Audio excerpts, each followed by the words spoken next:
waxaa muuqanaya kobaca beeraha loo yaqaano greenhouse-ka oo si weyn muhiimad gaar ay u siinayaan beeraleyda Soomaaliyeed horumarinta habka abuurka dalagga beeraha iyadoo meelo badan oo ka mid ah gudaha dalka laga hirgeliyay farsamadan beeraha dedan taasoo horseeday kororka wax soo saarka beeraleyda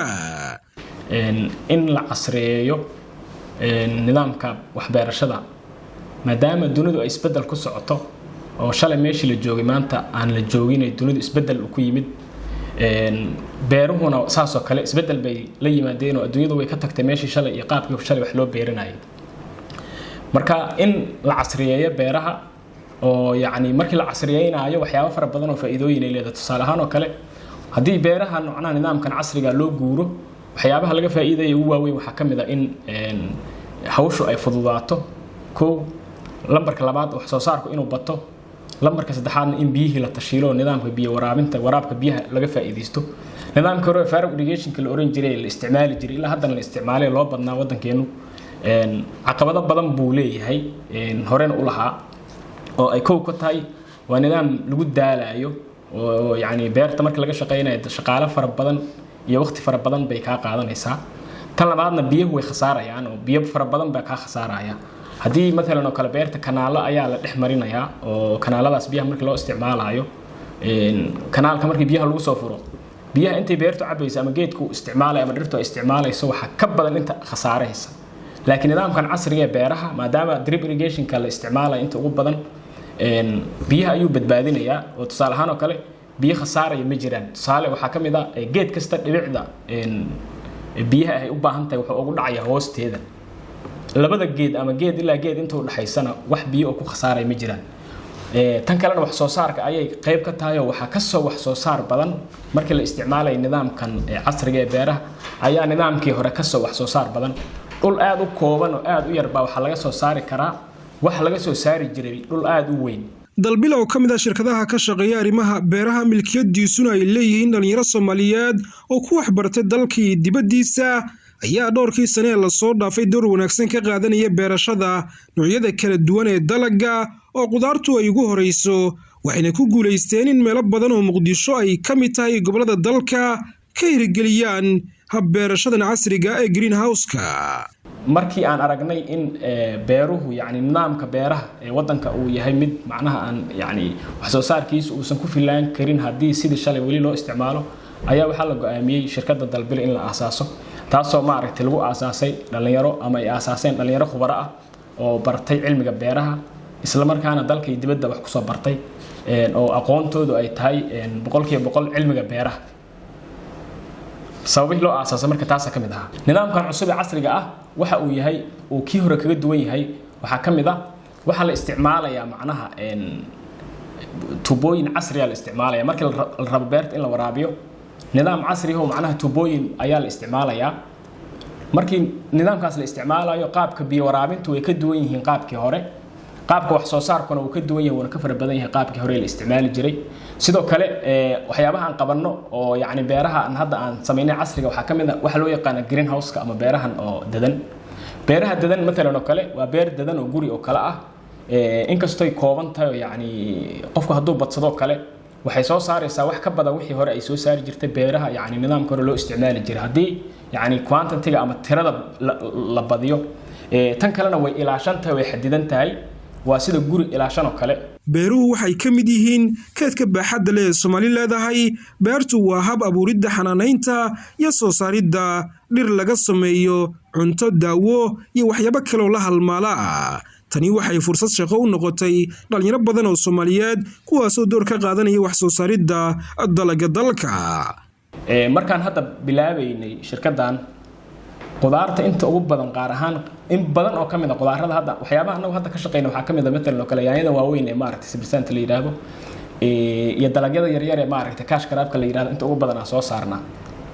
marka faa'iidada ugu horeysay horta aan ka dhalin karno ama ilaa hadda aan xaqiijinay waxa kamid ah in qudaar fara badan oo dibadda laga keeni jiray aan ugu yaraan hoos u dhignay intii imaan jirtay aan hoos u dhignay oo wixii dibadda laga keeni jiray anagu aan soo saarayno oo hoteelada ugu badan iyo maqaayadaha waaweyn iyo suuqyada waaweyn ee Muqdisho ku yaal inta ugu badan yaanyada isticmaalaan waa yaanyo laga sameeyay yaani lagu beeray Muqdisho area-deeda afgooy iyo hareeraheeda iyo inta u dhaxaysa lagu beeray bay u badan yihiin oo tusaale ahaan oo kale yaanyo fara badan baa dibadda inooga imaan jirtay oo haddaanaan joojin xitaa quantity ama cadadka imaan jir ee hoos u dhacday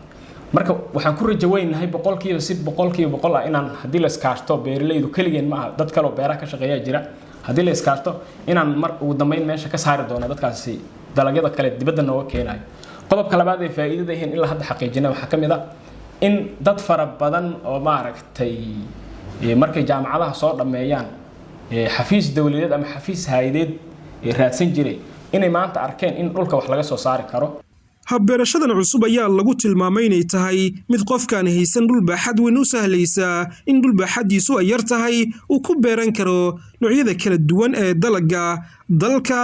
waxayna u sahlaysaa qofka in beertiisu ay ka nabad gasho cayayaanka ku dhasha khudaarta galad barre yuusuf oo ka mid ah shirkadda dalbile ayaa sheegaya ahmiyadda ay leedahay beertan casriga dabcan greenhouse-kan iyo beeraha furan inaan sameyno waxyaabaha noo kalifa waxaa ka mid ah baahi jirta awgeed sidaas awgeed waxaan go'aansanay maadaama aan baranay cilmiga beeraha inaan ka dhabeeyno hadafkeena oo ah inaan yacni bulshada wax kusoo kordhino marka waxaan go'aansanay in sameyno greenhouse-ka haddii warbixin aan kaa siiyo inta badan greenhouse waxaan ku sameynaa xamar iyo ereyadeeda sababta keentana waxaa waa yacni haddii dhulka oo fogfog lagu sameeyo sidaas awgeed yacni waxaa waaye inta yani lasoo wado qudaartii ama wax lasoo wado yani ayaa waqti qaadanayso marka waxaan go'aansanay in qof kasta yani xaafadda soo gees ka degan gees kale uu ka beerto gurgiisa yani oo qudaar intuu suuq u doonan lahaa oo ka maarmo suuqa oo asi wax soo saarto xaafadiisa yani ama suuq inta ka saartan suuqa oo macnaha u geysto saas yani inuu ku sameeyo production fiican haddii aan dhanka kale u gudbo beeraha furan ayaga naftooda waan sameynaa waata hadda aan dhex joogno yani greenhouse-ka iyo beeraha furan farqiga u dhexeeya wuxuu yahay greenhouse-ka markii la sameeyo yani dhammaan cudurradii insectska waxa dhan yani wuu ku difaacayaa dabayshii haddii ahaaleed roobka haddii ahaaleed waxa dhan wixii dibadda uga maalaha dhan yani waxa waaye yani waa ku difaacaya laakiin beerta furan way u nugushahay sidii hadda mid aan dhex joogno kale wax kasta oo bannaanka ugu yimaada inay ku dhacaan saas awgeed marka life cycle-keeda nolosheeda greenhouse-ka iyo beerta furan waxaa mar kasta yani sii jiraayo greenhouse-ka laakiin beerta furan waxaa laga yaabaa inay 3 bil ay ku soo koomato laakiin greenhouse-ka oo 6 bil iyo wax la joogo oo macnaha ay sheegatay oo sii jiraayo beertan casriga ayaa qofka u sahlaysa in muddo yar dalaga ka soo go'a beertiisa uu suuq geyn karo waxayna u baahan tahay sida uu sheegayo maxamed cali maxamed shukaani daryeel iyo ka warqab aad u muhiima qaybta managementiga haddii aan ka hadlo marka la joogo modern agriculture-ka waxaa u kala qaadanaa laba qayb management oo greenhouse ah iyo management open field-ga ah qaybtan hadda joogno marka waa qaybtii open field-ga marka isaga ayaa ka culus badan management ahaan marka la joogo xagga managementiga sababta uu culus yahay wax kale ma ahan maadaama meesha meel furan ay tahay beer furan ay tahay ayada waxaa loo baahan yahay in yacni qofka meeshaas ka shaqeynayo uu mar walba la socdo beertaas wuxuu kusoo siyaado cudur haddee tahay iyo cayayaan hadduu soo weeraro taasaa keenaysa marka in management ahaan uu ka cuslaanaado qaybta greenhouse-ka managementiga marka ilaa dhowr qaybood waaye waxaa u muhiimsan qaybta open field-ga qofkii inuu la socdo beerta ee cudurka iyo cayayaanka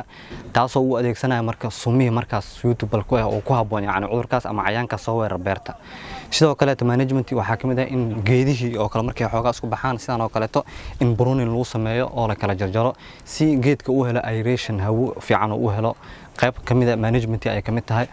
beeralayda Soomaaliyeed oo sameynaya horumar wanaagsan ayaa taasi beddelkeeda waxay wajahayaan caqabado saameynaya dalagga ka soo go'a beerahooda sida uu sheegayo mar kale Cabdi Fitaax Maxamed Engineer Afgooye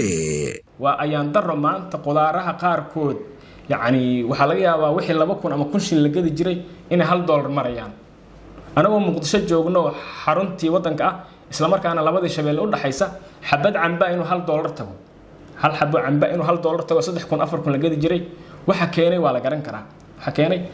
karaa marka haddii la saacido beeralayda oo la taageero haddii aan la taageerin xitaa adliist caqabadaha laga daayo oo aan marka waxa ay suuqa keenayaan aan waxba laga qaadin ilaa wadanka wax soo saarkiisu wax kale ma waa beeraha haddii beerihiina canshuur zaa'id la saaro dhalinyaradii marka way niyajabayaan dad badan waxaad arkaysaa haddaad afgooy tagto waad calool xumaanaysaa waxaad arkaysaa inta ishaadu qabato iska furan oo beeraha aan waxba aysan ka beernayn haddana webiga saaran dadka markaad la sheekaystaan waxay ku leeyihiin waxaan waan ku daalayo yani waxaad ka soo saaraysa iyo waxaad ku qaadaysaaba isleeg ama ay kala badan yihiin marka qofku inuu iska daayaaba u fiican ba inuu wax beeri lahaa marka dadka waxaan u maleynayaa in meelo kale dagaal laga jiro haddaan dagaalkaas laga qabanna inay maaragtay waa dhow qudaartoo dhan inaan dibadda ka soo dhoofsan doonaa laga yaabaa hadday sidan ku sii socoto Samir Cabdirasaaq Umar wararka muuqaalbaahiya SBTV Muqdisho.